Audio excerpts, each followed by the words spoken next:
Welcome to the CAPC meeting. I'm Steve Holyfield, Chair. It's September 24, 2025, 5 p.m. here at the Eureka Springs Auditorium. We'll start off by anybody who wants to make a public comment, please sign up in the sheet over on the table, and we'll get to those later on the agenda. Roll call. Colin Polk is absent. Absent with notice. Absent with notice. Colton Scribner. Present. David Avanzino. Present. Heather Wilson, present. Shira Faust. Present. Rob Schmid. Here. And Steve Holyfield. Here. Thank you. Agenda updates, anybody? I want to add one thing. Under new business C, Colton needs to sign for checks, so we need a vote on that so he can be added to the checking account to sign for checks. Anything else? Anybody have any other new items they want to be added to the agenda? Nope. No, thank you. There a motion to approve the agenda as presented? I'll make a motion to approve the agenda. Second. Chair made the motion. David seconded. All in favor say aye. Aye. Did I hear a motion to approve the minutes from 8/27/25? Everybody got them via email, I assume. Motion to approve the minutes. Second. Oh, okay. David made the motion, and Shira seconded to approve the minutes from 8/27/25. All in favor say aye. Aye. Minutes are approved. Public comments. First up's Ariel Suzanne. Okay. Please state your name, please. I'm going to read from my speech here. Good evening. My name is Ariel Brame. Ariel. Ariel Brame.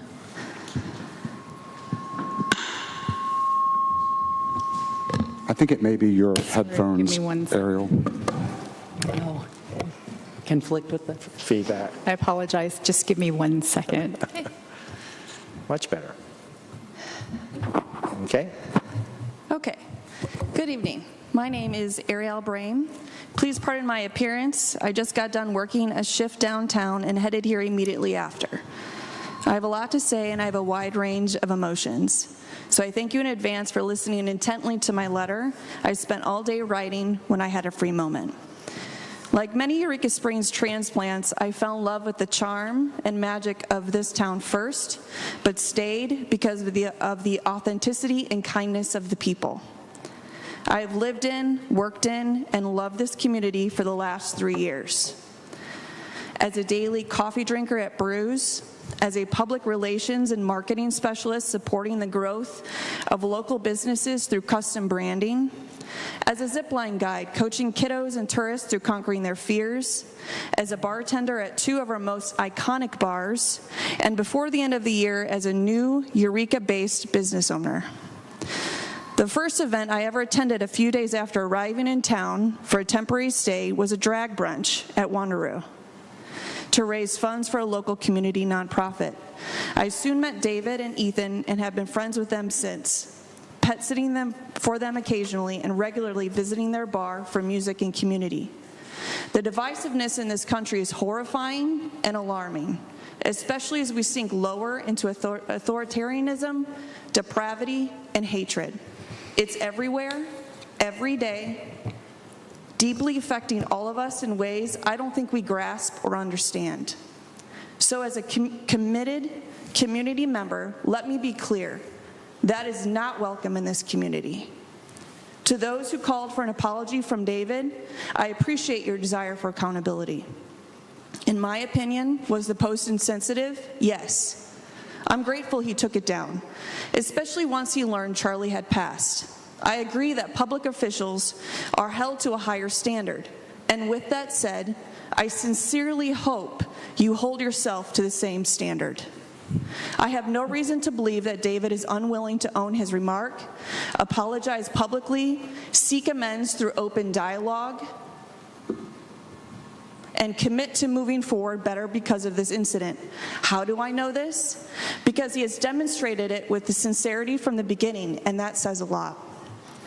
Let's also remember that we aren't all remembering the same Charlie Kirk. To some, he was a source of hope and pride. To others, he was vile and inhumane. To you, he might fill you with renewed hope for the future. But to others like myself, I cannot ignore the racism, bigotry, and hatred he sowed regularly and without remorse or recourse. Ignorance of this fact by his supporters is painful beyond words and deeply concerning. 3 minutes has expired. Thank you. I'm sorry. Thank you. Everybody has 3 minutes. And at the end of 3 minutes, your mic is cut off. That gives everybody the opportunity to talk. Next up Next. is Rebecca.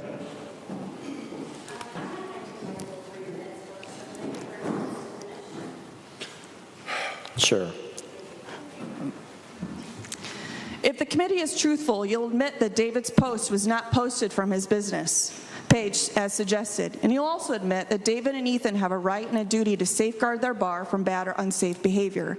It is also our duty to safeguard this town from the false martyrdom, misinformation, and inflammatory rhetoric that blackens our social media echo chambers. This includes threats against David's family members. I'm also appalled and horrified to see community leaders and business owners publicly and privately harassing David and his family, inciting death threats. Acting with such disregard should appall all of us. I want to make it crystal clear that it is absolutely not welcome here. To call for his resignation while out of the other side of your mouth, condoning either directly or indirectly this kind of self-righteous bullying behavior is again not welcome here. Said another way, you are a hypocrite, and you should be removed from this committee if that's how you feel and act. Eureka Springs, as they say, is a blue island in a red state. That's a fact. Tourists love us for it. Some become locals because of it. It's important to remember that in a very small area, we are rubbing elbows with others who see things very differently than us. And that should inspire us to guard with even fiercer diligence that unique reality. David Avancino has contributed undeniable, irreplaceable value to this town and committee, and I'm proud to know that he has a seat at this table. He and his family are welcome here and do not deserve this kind of hateful treatment from anyone, let alone our community. To those who continue to stir up division and hate, you are no better than what you claim to be standing up against. This is an opportunity to do better, to be better, and I'm imploring this committee to do the same.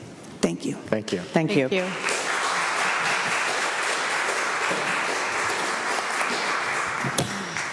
Please state your name. Hi, I'm Rebecca Fischel. On Monday evening, a small group of local residents and business owners who prophetically claimed to care deeply about our little town attended what many said was their very first city council meeting. It wasn't to get an update on the major sewer plant changes that are happening, because they were walking out the door at that point in the meeting. It wasn't to hear about the multiple water leaks that are happening across the town, because they were halfway across the parking lot by then. And it wasn't to hear about a refreshed city vision plan for our city, because they were merrily on their way home at that point. Instead, they came here to defend a man who they claim was a martyr for free speech, while at the same time, they were trying to silence the speech of one of our elected leaders. The irony of this is lost on no one. Meanwhile, David Avancino is at every CAPC meeting. He's at every city council meeting. David is doing the hard work and the important work that these folks find too boring to even stick around for. 3 minutes has expired. Thank you. Appreciate it. For being a fantastic public servant, for your leading with conviction, and for everything that you do for this town. I'm sorry that after all you've done for this community, you're receiving death threats and bullying from the very people that you serve. Just know that you have a tremendous amount of support that's demonstrated here tonight. Thank you. Thank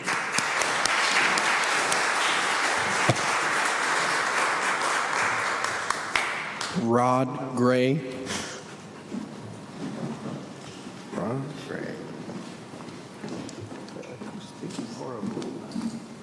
Good evening. My name is Rod Gray.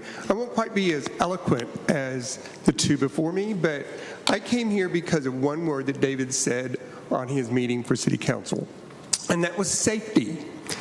To me, I worked at the Wanderer Lodge. I was at the drag brunch that Ariel came to. You came to mine. I was very proud to do those jobs at the Roundup. I mean, excuse me, that's Dallas, at Wanderer Lodge.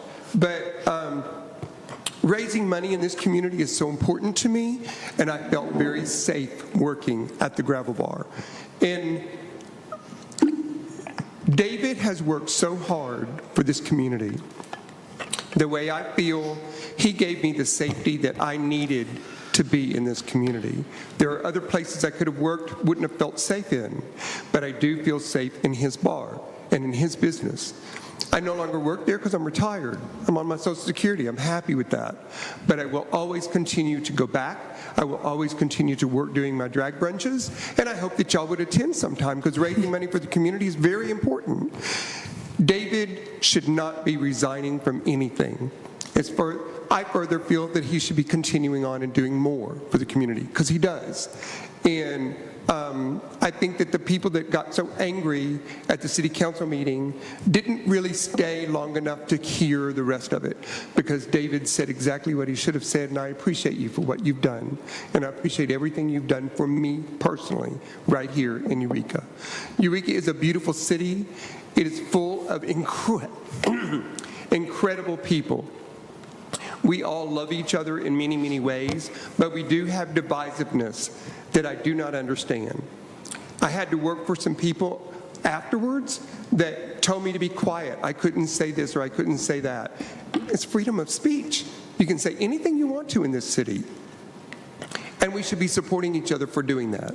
So I just wanted to say that I am very proud that David is representing me in this city. Thank you. Thank you, Mr. Carter.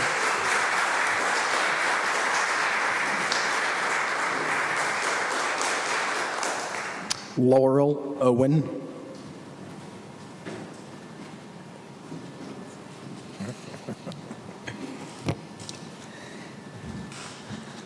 Hello, good evening. You can pull that down there. I'm short. Why don't you stand on your tiptoes the entire time? Well, eloquence is going way downhill now. I didn't prepare at all. I just love the gravel bar.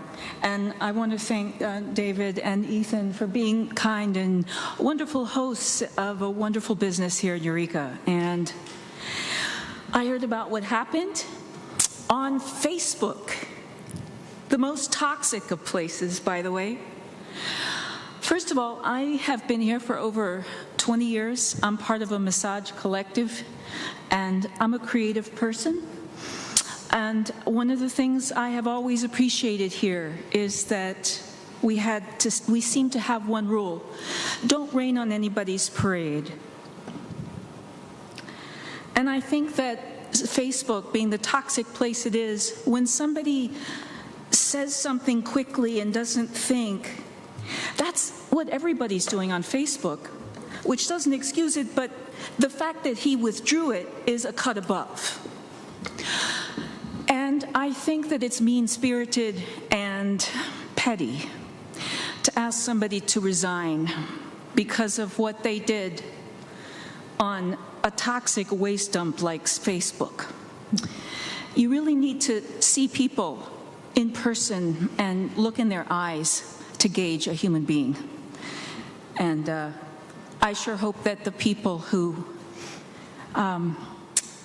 were mean and kind of petty and not very nice at the city council meeting, and the people whoever they are, who inspired people to do death threats against these men, I hope someday they can look in the face of these two, this one in particular. I don't know him very well, but maybe one day those people can look at him and see a person who might have made a little mistake and then walked it back, which, like I said, a cut above. So that's it. May we not rain on each other's parades. Thank you. Thank you.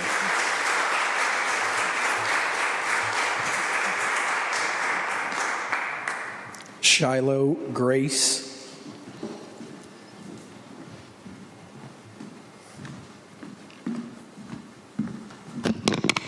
Hi, I'm Shiloh.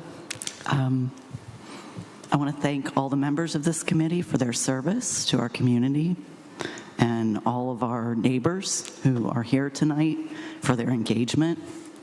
And in particular, I want to honor the service of David Avanzino, who not only tirelessly represents our community and works for the future wellness and safety of all of us through his work at the City Council and this committee, but he also serves our committee through the business that he and his husband run, which is an important employer, an important place of community gathering and safety for some of the most vulnerable in our community.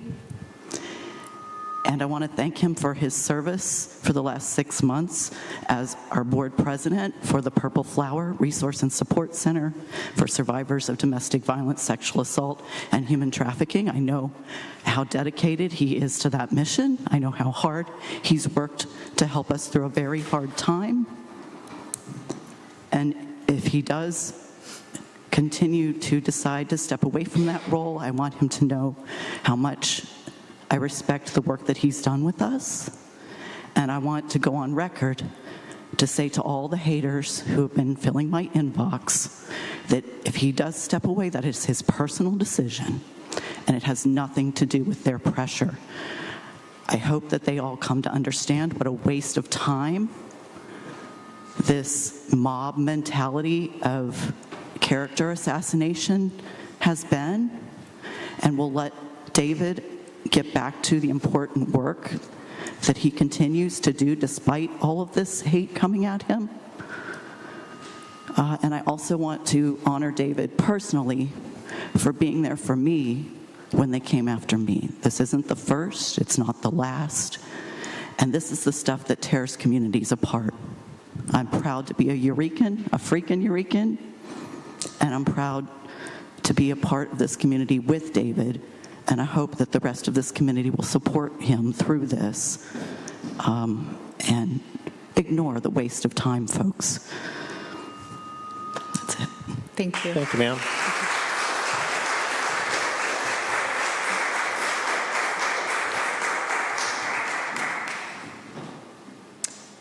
M. Wintle.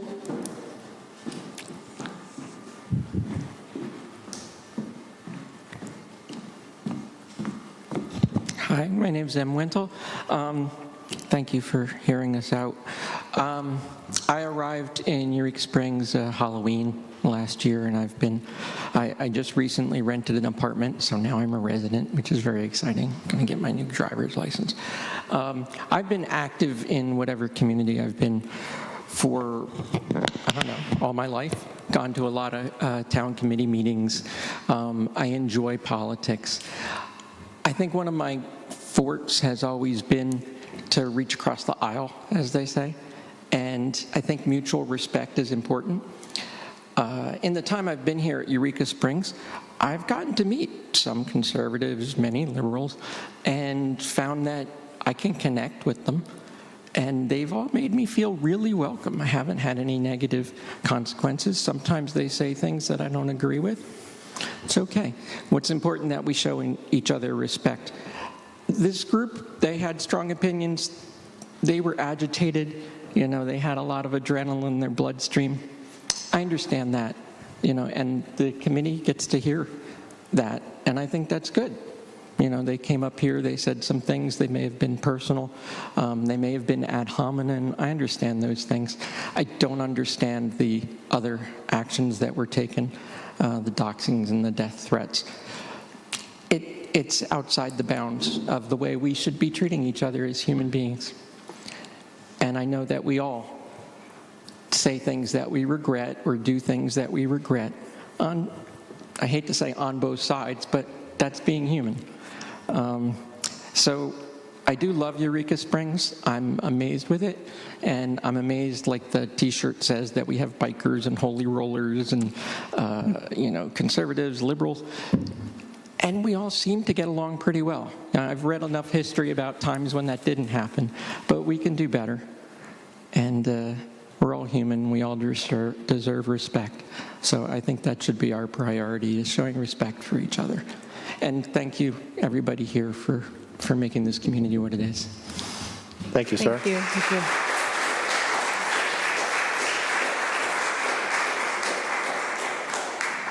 Anybody else? Our final speaker is Deborah Lee.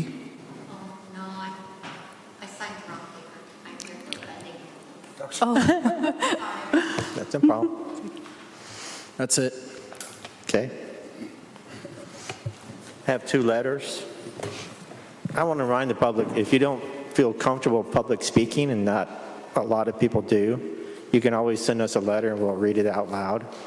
Now, if you send us a book of several pages, we're probably going to pass it around and let everybody read it, but we're not. Again, we try to stick to 3 minutes so everybody has their chance. This email is from John Rankin, Wednesday, September 24th, 2025.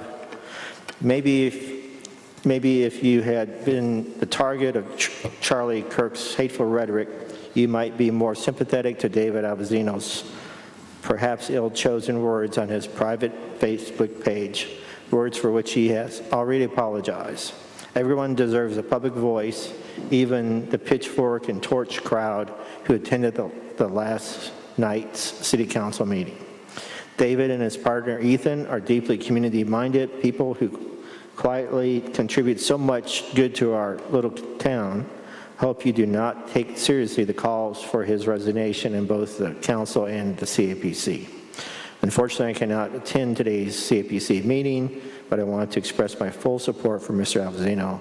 Like myself, David does not endorse violence as a solution to anything political or otherwise. Sincerely, John Rankin.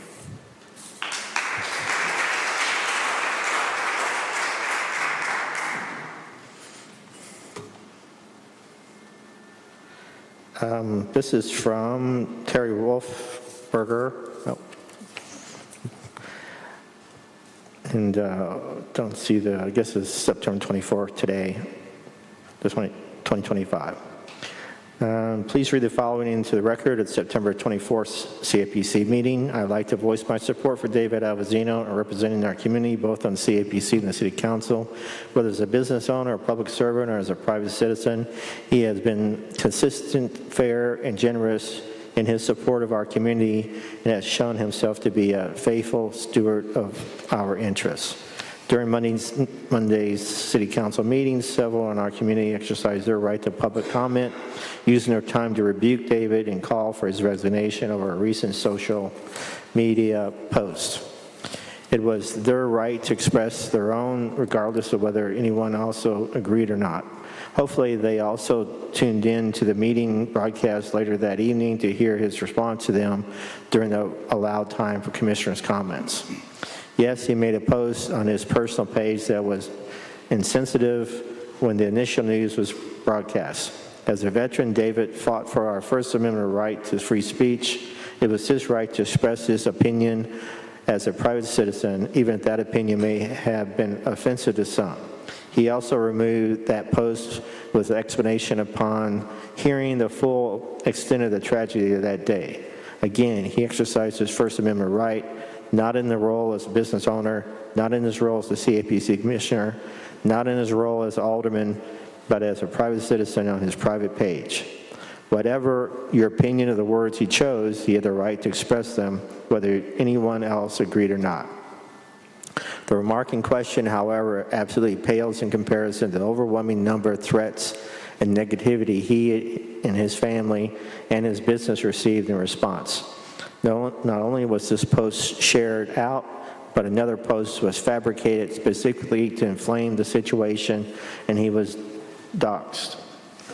Doxing, which is defined as a publishing, I'm glad you're defining this, I didn't know what I meant, which is defined as a publishing private identifying information about an individual on the internet with malicious intent, is illegal. Yet someone within our community felt they had the right to dox David and his business to instigate the attack on him and his family that resulted in death threats. Let that sink in. Someone in our community felt that instigating death threats was an appropriate response to an insensitive word in a post.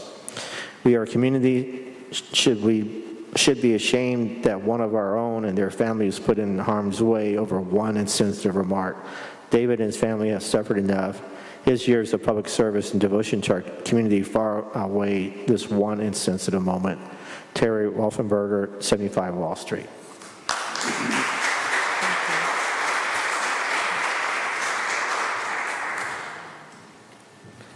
Anybody else? Last call. All righty.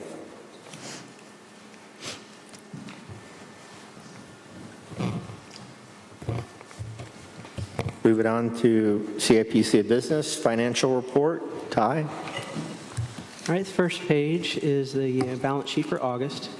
Shows we have $1.6 million in our bank account. And the next page shows the $1.6 in liabilities and equity. And I'd be happy to go over any items in that. The next page is our profit and loss statement. August collections was $216,000 with a budget of $208,000. Year to date, $1.2 million with a budget of $1.3. You go to total expenses for August was $179,000 with a budget of $196,000 for net income of just under $44,000. Year to date, expenses $417,000 with a budget of $433,000. Leaves us year to date negative $375,000 with a budget of negative $309,000. I'd be happy to answer any questions on that. Any questions, anybody? The next page shows the actual collections for 2023 to 25. It shows cumulative for 25 is about $47,000 less than last year at this point.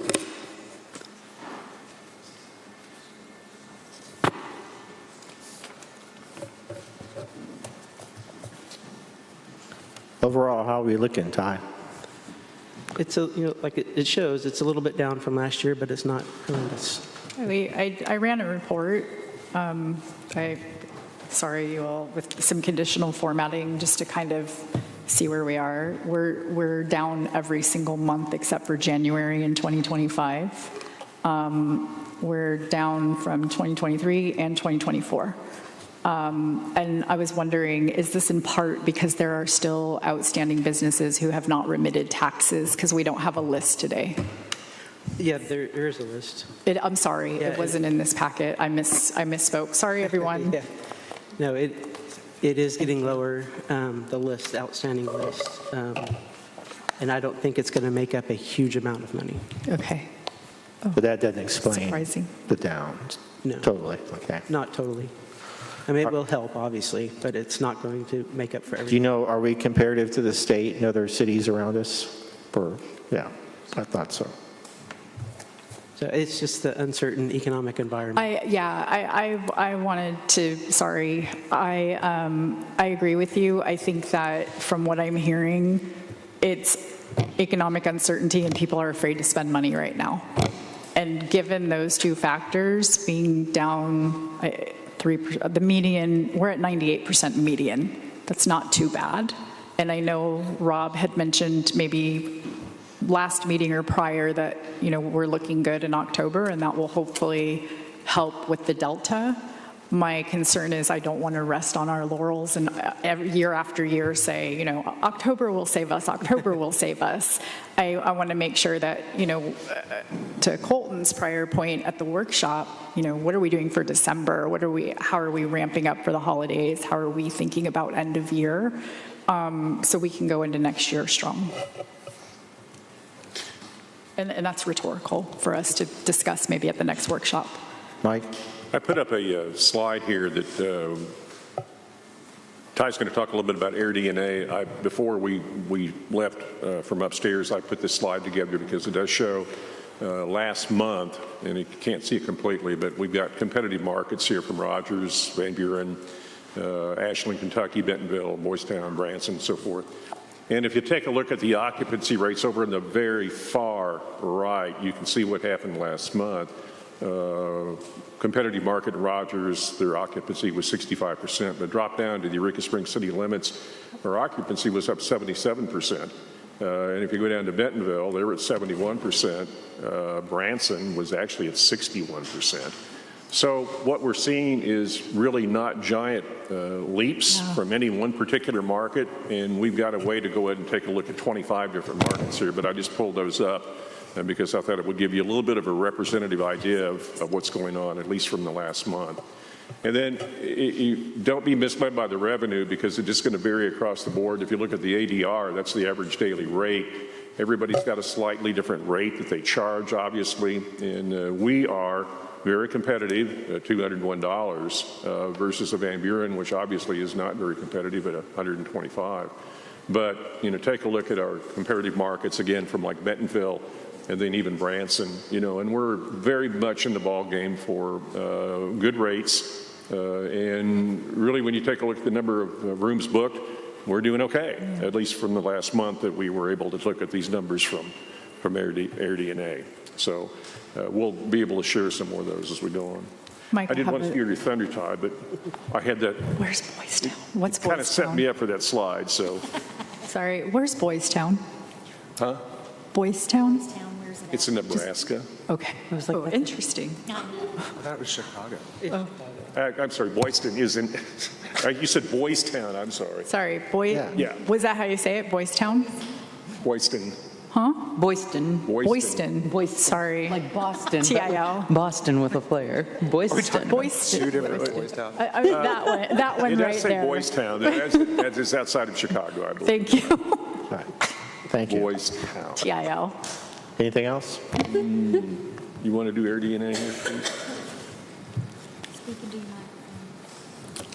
That's you. That's me. We're moving on. They have to approve the financials. Take it away, Ty. That's true. I'm done with the financials. So what? I think we're done with the financials. Okay. Unless anyone has any questions. Anybody I else have any one questions? question. David? On the past due collections, the one that states needs further action, do we know where we are on that, or is it just? It just hit that point. It just hit that point, so that we're just beginning that process. Okay. Okay. Well, Robert? I just wanted to add to that part, the list is getting longer a little bit. Well, the 1 month past due is probably a mistake that can happen. But then I see that you were able to resolve the one place which was an issue on the last meeting. Yes. And they finally started talking to you. Yes. And that's a good thing. But then, we have to keep on top of it as you do, and that's good to know that we're moving forward and we'll keep our list in good shape. I'd like to point out that the fourth one down is out of business and recently sold. I've been told, yeah. so. It did sell? Mm-hmm. Family bought it. That's what I heard. Just rumors. But it's been closed for a while. Okay, anything else? Need approval. Here. Approval of minutes. Yeah. Approval of financials. I'm just waiting for any questions. Any more? Do I hear a motion to approve the financial report? Motion to approve the financial report as presented. Second. David motion, Robert seconded. All in favor say aye. Aye. Aye. Opposed say no. Motion carries. Tourism Director's report. Mike? Well, I want to go ahead and do the AirDNA for just a moment. We have a couple of slides here that Ty's put together that he can go ahead and help interpret a little bit from what we're learning with our intelligence here. The first chart shows the revenue for August for the city limit of Eureka Springs for each year back to 2020. The blue is the Eureka Springs area in general, so that's a bigger area. The red is the city limits. So it shows that for STR revenue, we are doing better than the previous years in both the area and city limits. Okay. When we say, sorry, Ty, when we say STR, meaning short-term rentals, Yes. does that also include Airbnb, VRBO, or is this just hotel, motel kind of stuff? It's Airbnb and VRBO. So it's all of it? Okay, good. Yes. The next chart shows the annual revenue trends for different areas. Eureka Springs is the first grouping. Compares to Bentonville, Ranson, Hot Springs, and Rogers. And all of them show, increasing revenue each year for short-term rentals. Of course, the orange is this year, which is only a partial year for 2025. Right. The next chart shows available listing nights for short-term rentals for each year for Eureka Springs city limits compared to the occupancy rate. So while the short-term listing availability continues to go up each year, the occupancy rate is staying fairly consistent in short-term rentals. The next chart shows the pacing. It shows September, October, November, and December the reservations are higher than at this time last year. January is a little bit lower for bookings going forward. So there's some hope there. Do what? A little bit of hope there, huh? Right, right. So those are reservations as of now, as the end of August, for going forward. So they're looking better than they did at this time last year. Good. For short-term rentals. That's it. We have any questions for Ty? If we just go back real quick, one slide. Yeah, this one here. What's interesting to look at, you mentioned it, the orange part, the 2025, it's a partial. So it's 8 months, right? Yes, through August. And knowing that September, October are usually the peak months, and we're already on a level, the way we're looking at, shows that we're probably going to exceed the 2024. If I compare my business with, as a lodging business, those 2 months are very crucial, and if they are good, you could tell like we're going to be better than this one. And if I speak for my business, I see that we're going to be on track, and we'll be above what we can see from last year. Okay. Anybody else? Mike, you done? Right. Moving on. No old business, new business, funding requests. We have a couple here. Are they in any particular order, Daniel? 3, right? You can just call them. Just call them. Eureka Springs Fiber Festival.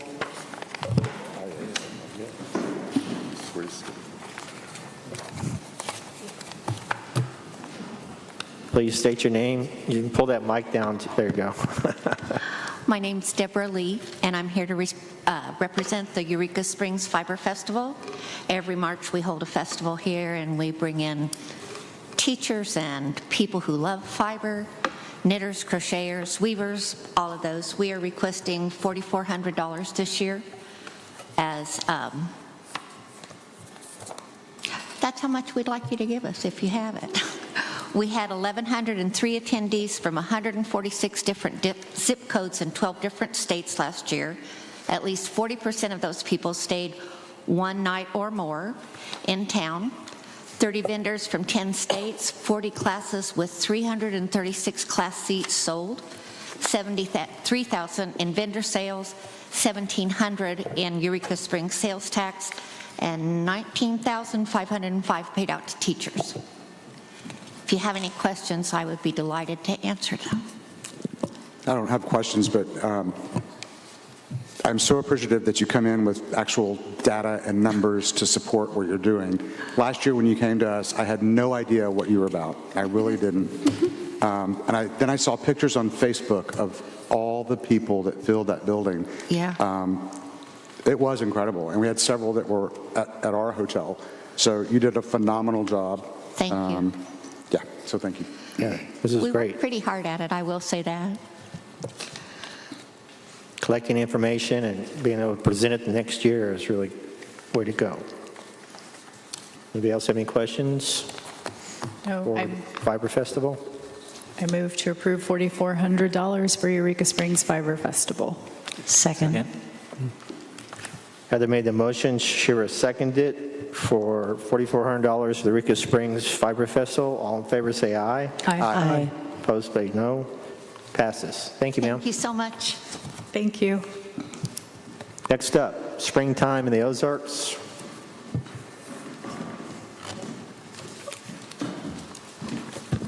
Hello, everyone. My name is Willie Daniels, and I'm this year's chairperson for Springtime in the Ozarks. I'm just going to give you a little brief history of Springtime in the Ozarks, if you got a minute here. In 1975, Jody E. had thought to have an event where AA members could bring their families and gather for a weekend of fellowship, speakers, food, and games. Step away from the pressures of everyday life. And the phrase they used was to recharge your batteries. And at that time, the Inn of the Ozarks was nearing completion, and it was approached about using their convention center for this proposal. They were approached by Jody E. and her husband, Keith, Dick M., and Harlan P., and they represented the first Springtime in the Ozarks committee. The flyer was hand-drawn, and it had the dogwoods on it that cover the Eureka Springs area, and we've all seen those. And so in the spring of 1977, Springtime in the Ozarks was born. Word had gotten out that a bunch of drunks were coming to Eureka Springs. And so the sheriff's department called in every available officer at that time to set up roadblocks, and were prepared for this as a possible onslaught to Eureka Springs. No one informed the sheriff that it was recovering drunks. There was no unruly or rowdy events reported that entire weekend. So the event has grown from 6 speakers to 10, and we have workshops. And this year, we have speakers coming from Rockaway Park, New York, Los Angeles, Dallas, Texas, Tallahassee, Florida, Coral Gables, Florida, Cincinnati, Ohio, and even from Northwest Arkansas. The first springtime years averaged about 600 people. Now we average close to 2,000. The largest was back in 2013, and we had 2,325 attendees at that time. Outside speakers, in addition to the speakers, we have an ice cream social, bingo, dance, and of course, people go all over Eureka Springs to enjoy the various things that Eureka Springs has to offer. We have requested $3,000 to support our only means of advertising, which is through flyers, and those are mailed to past attendees. And we also ask our groups to take flyers to their groups, and those costs, to offset those costs. We also have a website which includes which is Springtime in the Ozarks, and we have links to Eureka Springs Chamber of Commerce.com, EurekaSprings.org, the Eureka Springs, EurekaTrolley.org, Eureka Springs Parks and Trails, and we also have a parking map of Eureka Springs. All flyers and programs and banners will have the Eureka Springs logo on them. Thank you. Thank you, sir. Any questions for Mr. Daniels? I don't have a question. I just want to say, looking at your budget, I do want to say thank you for spending most of your money with local businesses. Mm-hmm. Absolutely. All right. Entertain a motion. I make a motion to approve $3,000 for Springtime in the Ozarks. Second. Heather made the motion, and Colton seconded. All in favor say aye. Aye. Good to go, sir. Thank you. Thank you. Veterans Day Parade.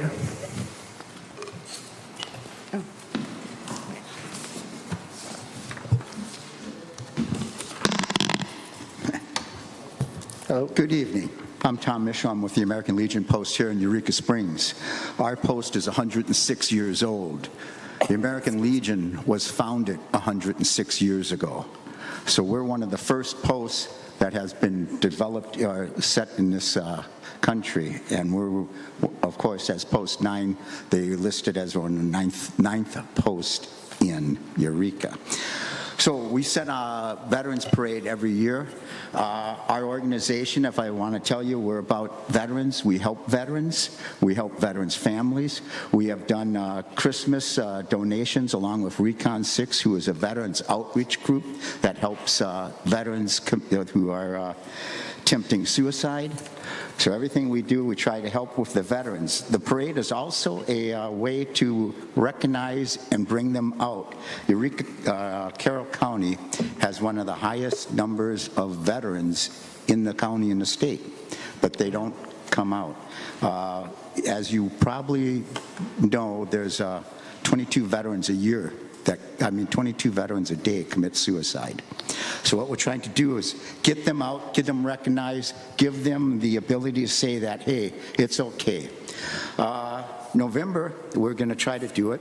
We've been doing this ourselves every year to try to get it out. We switched it to a Saturday because Veterans Day, most people aren't around at 10 in the morning when it usually is, so we switched it to the afternoon. We're working with the Berryville Veterans Post. We're working for the VFW Post, and Recon 6, the outreach group, is working with us. This is an honor service to country. So far, I've got a commemorative Air Force to do a flyover. The Eureka Springs Marching Band will join us. The motorcycle group Warrior Watch, which is a group that honors us when we do military honors at funerals. They stand with us with the flags. The American Legion Riders said they'll be with us this year. Our Grand Marshal right now is a Second World War veteran and also a Korean War veteran. He will be honored as a Grand Marshal. We also have a Gold Star mother. Our Gold Star sister, her brother was lost in the Battle of the Bulge. She'll be with us this year. We're going to be honoring as much as we can, try to bring out. The Army said they might join us, and the Air Force is going to see if they can get a status display. So we're asking for $1,500 because what we usually do is posters and an ad a week before.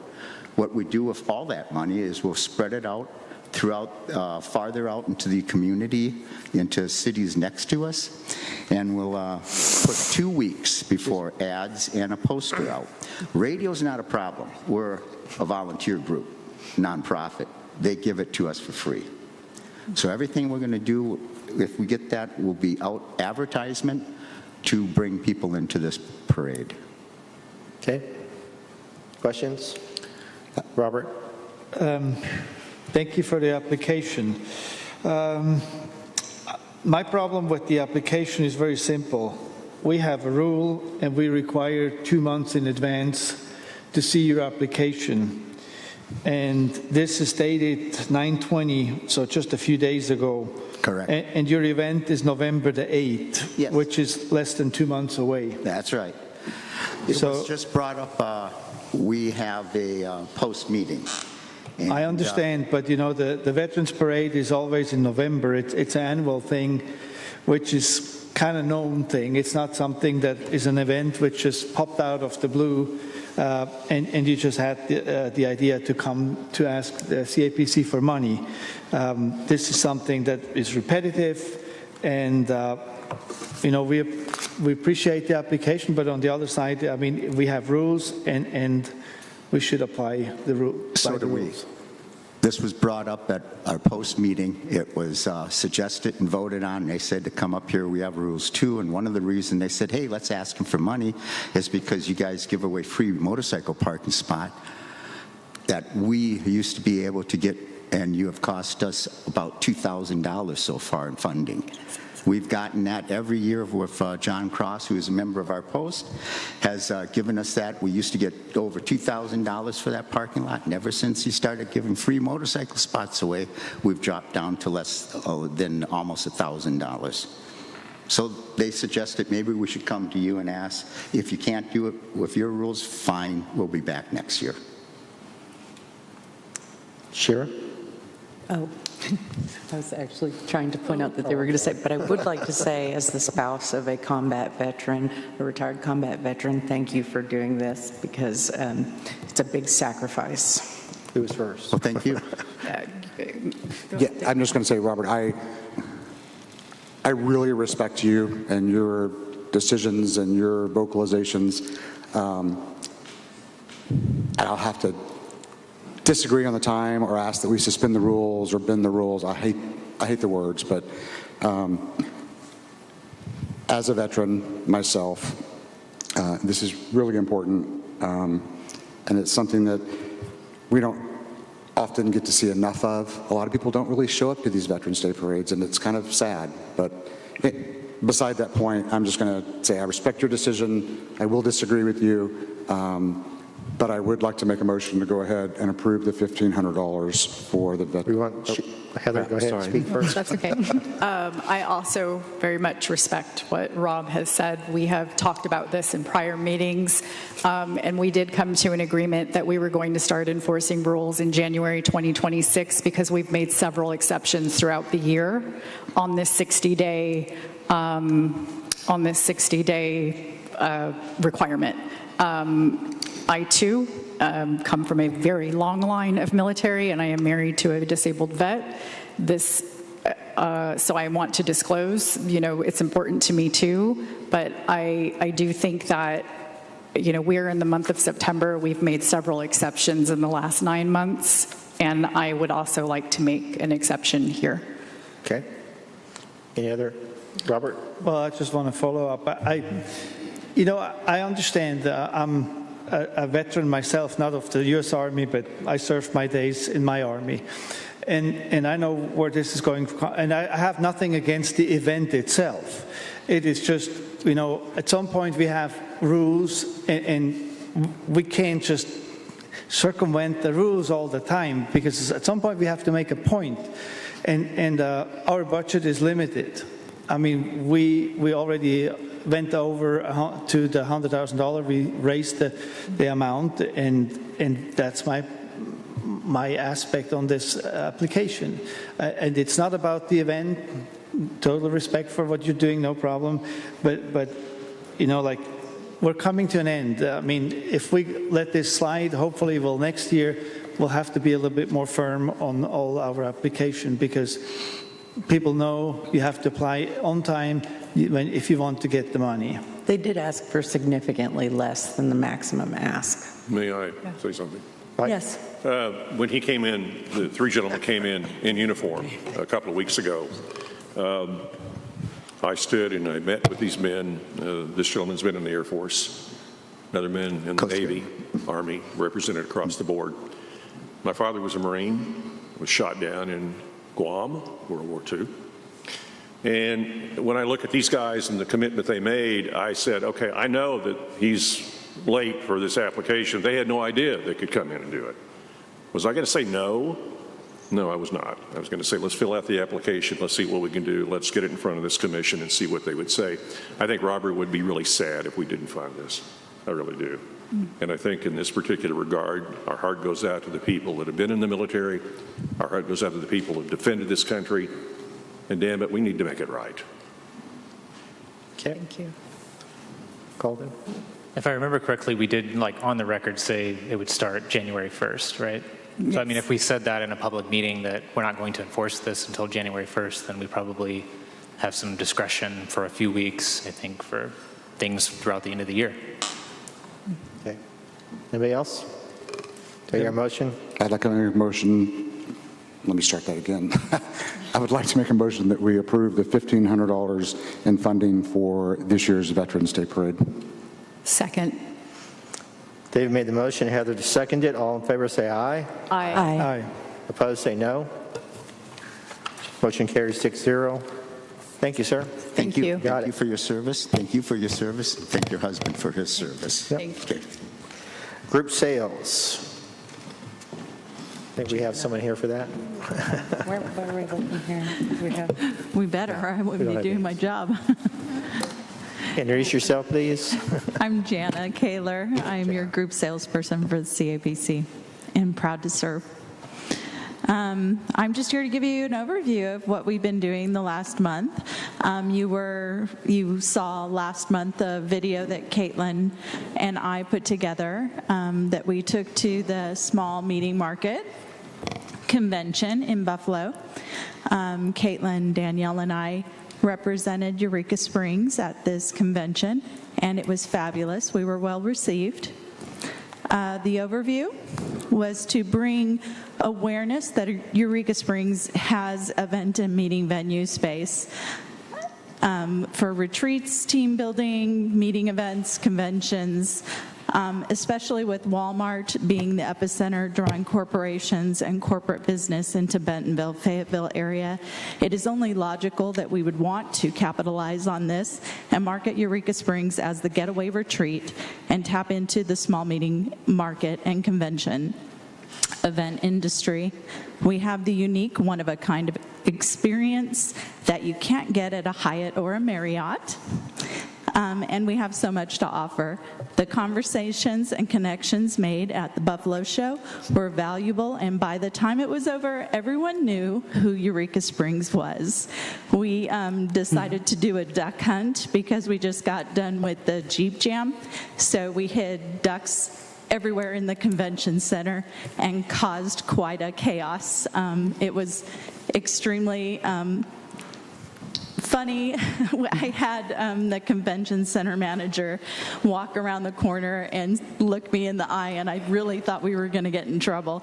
And she came around the corner hysterically laughing and said that she got such a joy out of seeing all of the people hunting for ducks all over the convention center.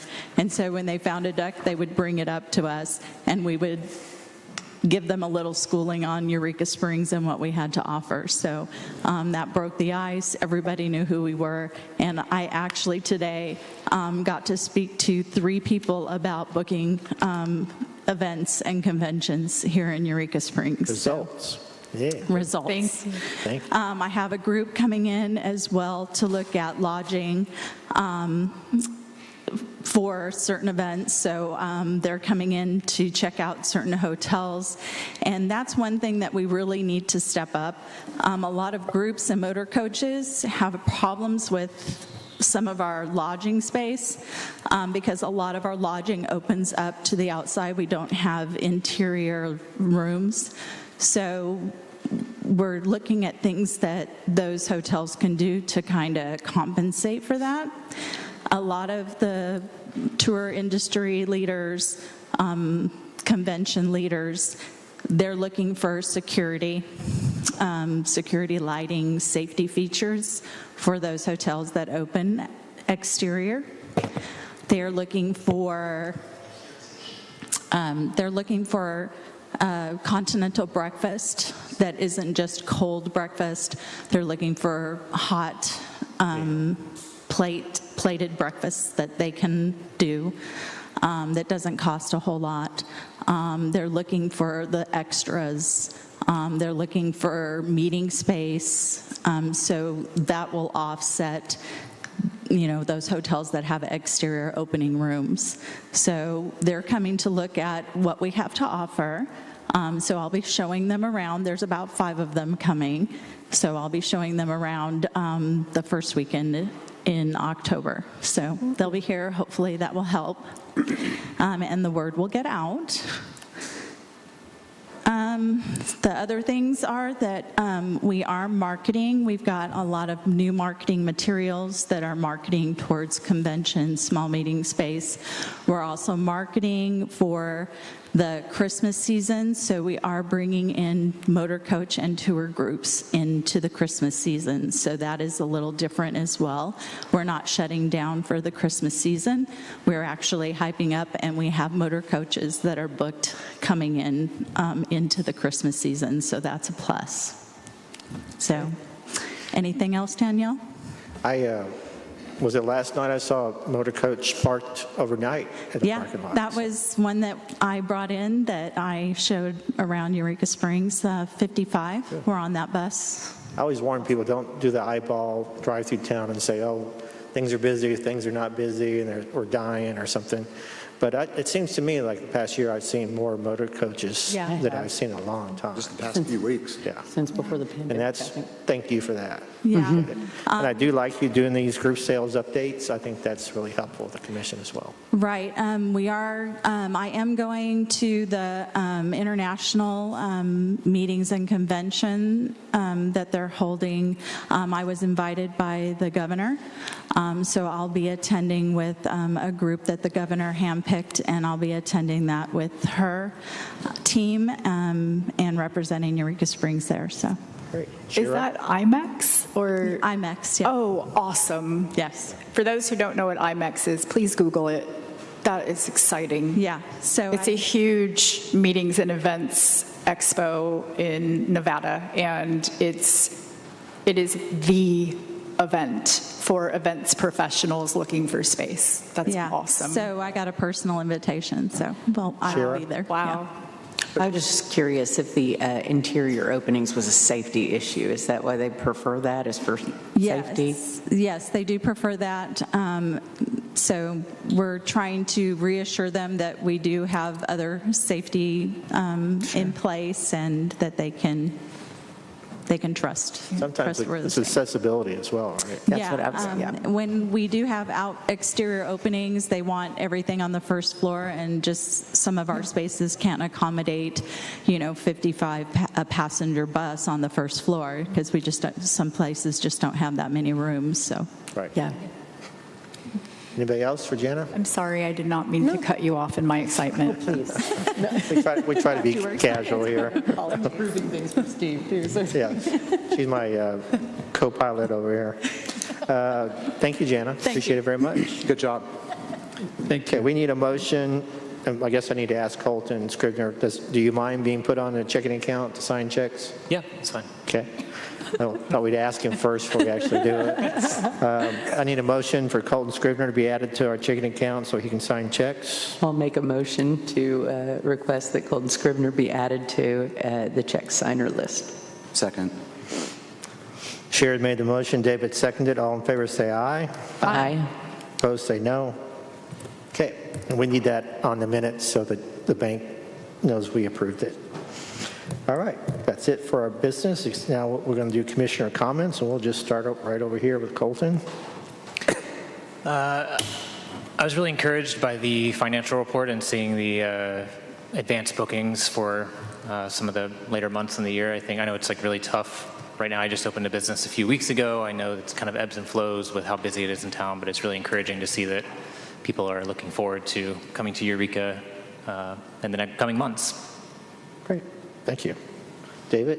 Yeah, I want to just, first of all, thank the staff. I mean, seriously, I say it, I think, every month, but the level of what you do every month just kind of increases, and you're raising the bar.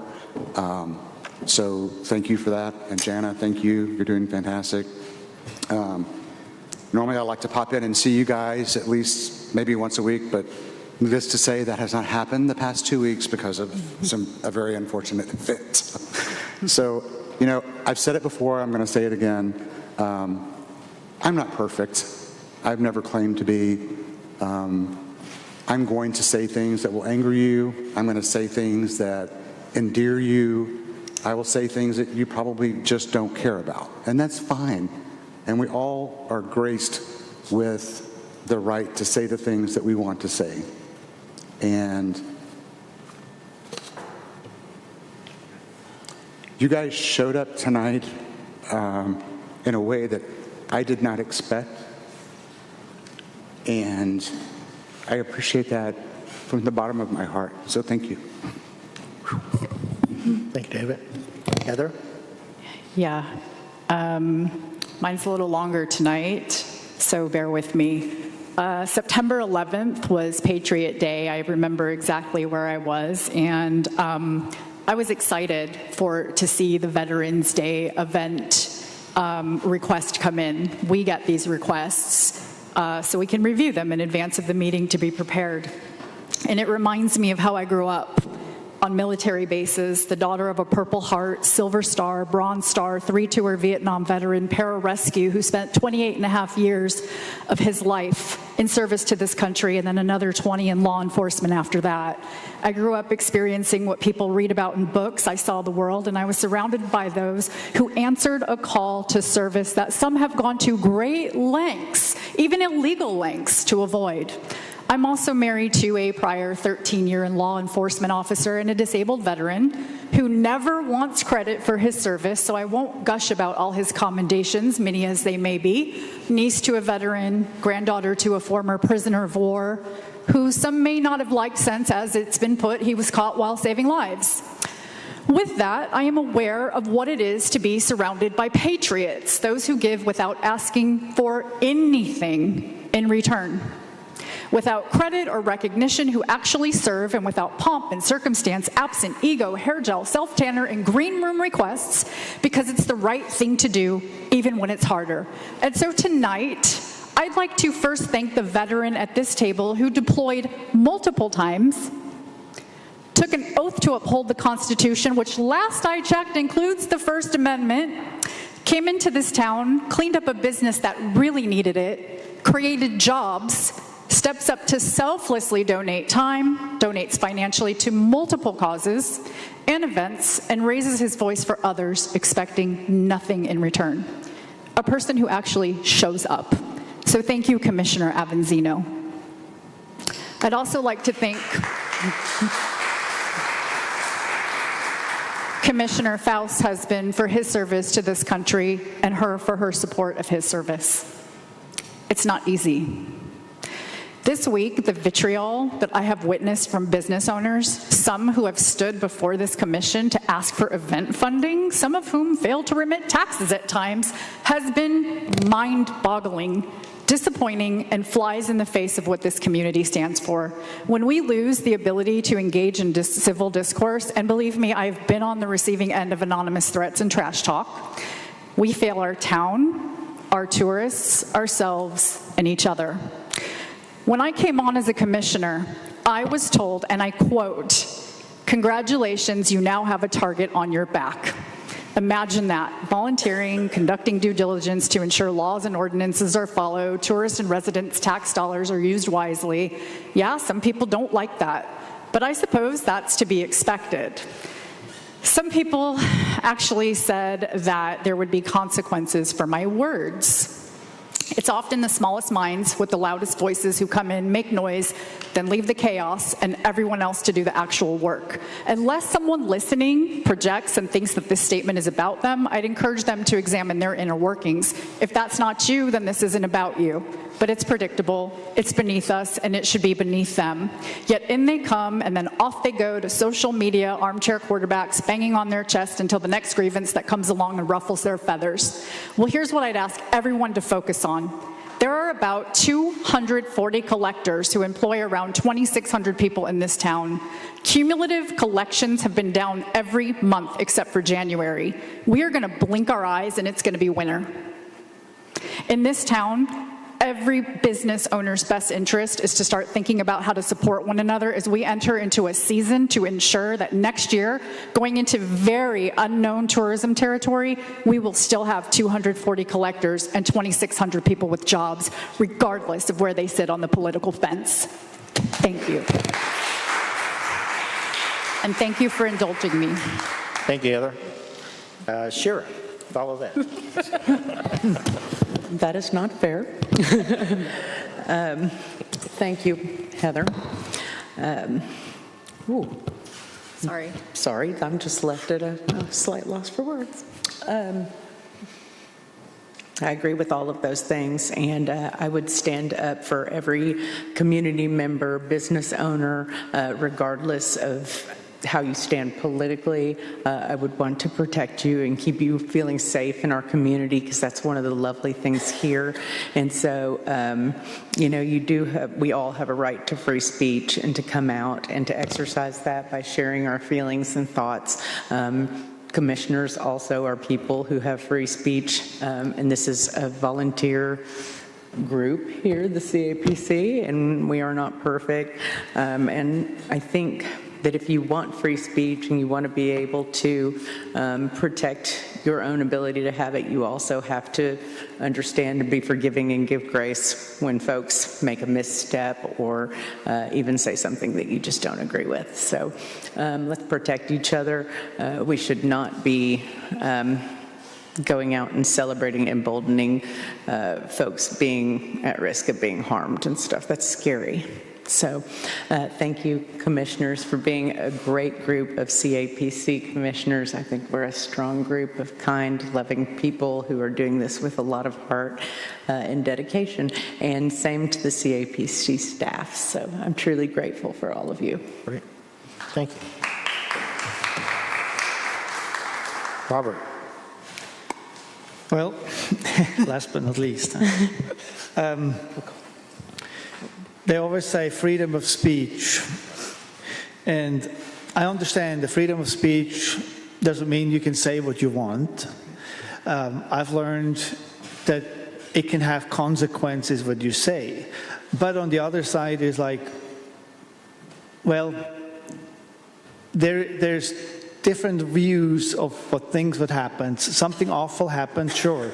And it is obvious that not everybody agrees with everybody, the way it happened, what happened, and how it was accepted. We had a TV show pulled from a national TV, and the power of people brought it back. It was actually a record view, apparently. The YouTube had already over 13 million views of the Jimmy Kimmel show last night, and that's the highest rating he ever had, apparently, just on YouTube alone. My problem is more like that we have council members who actually committed a crime. Shooting a dog on city property is actually an offense, and it should be punished, and nothing happened. But then a person who has a private opinion posted on his private Facebook account should be buried and is demanded to resign is something I cannot accept in any way. Yes, we are probably held to a higher standard as a commissioner or as a city council member or as a mayor. But on the other side, is it really okay that we're not allowed to say what we think, how we feel? Could the wording have been better? Sure, everybody can have his opinion, but that doesn't mean anything. We need to come together. We should embrace unity and not fight against each other. We need each other. And we have 2,000 people plus in this town and probably 2,000 different opinions on things. That doesn't mean that we have one thing, and that's Eureka Springs. And our city is important for everybody. And it doesn't matter, business owner or private person, we all should stand together and fight for the same thing and not let us be bullied by anybody because we have a current administration who thinks they can bully everybody over everything, and we should not go to that low level what the federal government stands right now. So David, I'll say it officially from my side, do not get bullied. You stand for your thing. What happened, happened. You can apologize. You did actually on Facebook. I saw it, and for me, this is something we should just move on and focus on the real thing. And that's Eureka Springs, and for our tourism, and nothing else should matter.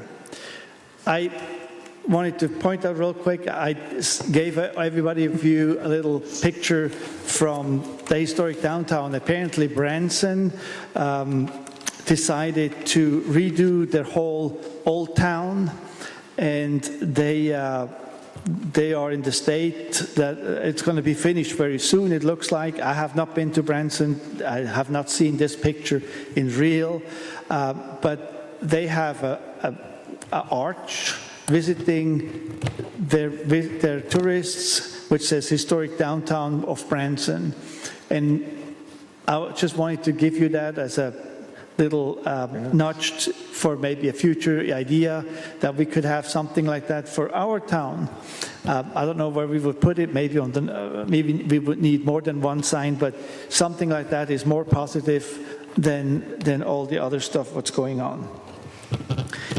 September is almost over, October is in front, the first Corvettes are in town, and it will be not long, and we will have the roaring back from our motorcycles in the upcoming or the weekend after. Bikes, Blues, and Barbecue is right there, and more events are coming in October, and we are all focusing on that, and I'm very positive for the rest of the year. Thank you. Okay, thank you. Chair comments, that's me.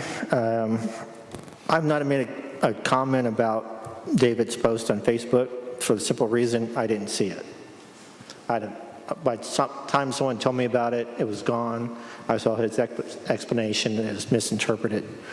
And I don't make judgments or make statements about something I didn't see. And I would encourage other people to do that as well. If you hadn't seen it, then what are you talking about? And I didn't see it. With that said, that's all I'm going to say. You know, I think a lot of people have said a lot, and I think everybody has the right to say what they're going to say. So, FOIA training tomorrow here at 11 a.m. Anybody's interested? Oh. It's here in the auditorium upstairs. FOIA is the Freedom of Information Act. I guess there's been some changes. We all are affected by it, so I encourage people to show up if you can. Hopefully it will be recorded. And Avery, is it going to be recorded? Do you know? Yeah, it'll be recorded, so you can watch it on YouTube if not that. Colin Polk has resigned from the commission. He told me today over the phone. I guess we'll get an official letter later. This is just because he's too busy with his getting ready to open another business. He has a baby. We appreciate Colin's time. He has volunteered to the commission. He's been a great commissioner. We'll miss him. So we'll open it back up. We'll call the people who had applied recently and open it back up if anybody wants to apply for the commission. So, you know, we just broke the city, every city commission has been full for the past couple of weeks. There we go. So it's not anymore. 2 weeks. Yeah, 2 weeks. That's a record. It's the first time I remember all the commissions being full anyway. I'll be out of state October 1st to the 8th, which means our workshop is scheduled for the 8th. I fly in that afternoon at 2:30. I don't know if I'll make it to the meeting or not. Who's our vice chair again? Who's our vice chair? That's sadly me. Yeah, Shira. Shira may be running the workshop on the 8th. I think we're supposed to talk about the budget again. So if I'm not here, Shira will do a great job, I'm sure. Our next meeting will be the October 22nd. And anybody has any other topics for the workshop on the 8th, please let Danielle or myself know. Just want to point out the November meeting is on the 26th, the day before Thanksgiving. So the next meeting, next month, we need to probably talk about scheduling or rescheduling. I probably should move that then. Yeah. I've been volunteering with the cemetery doing historic tours out there on Saturdays. This Saturday is our last tour, so I'm doing a plug at 11 o'clock for $20. You get an hour walking tour of what the history of the cemetery. We've raised almost $1,800 to give to the cemetery. All of it's been money raised for the cemetery nonprofit. We have a great cemetery. It's very historical, a lot of information. If you like history, it's a good one. Then, of course, next month, Voices of the Silent City starts. There's 2 weekends that will be going on. As usual, I want to thank Mike and Danielle and Jana and all the staff for all the work they do, and Ty. We appreciate it very much. I'd like to thank the commissioners for the time they volunteer, and I will take a move to adjourn. Motion to adjourn. So moved. Second. Heather made the motion. David seconded. And all in favor say aye. Aye. We are adjourned. Thank you all.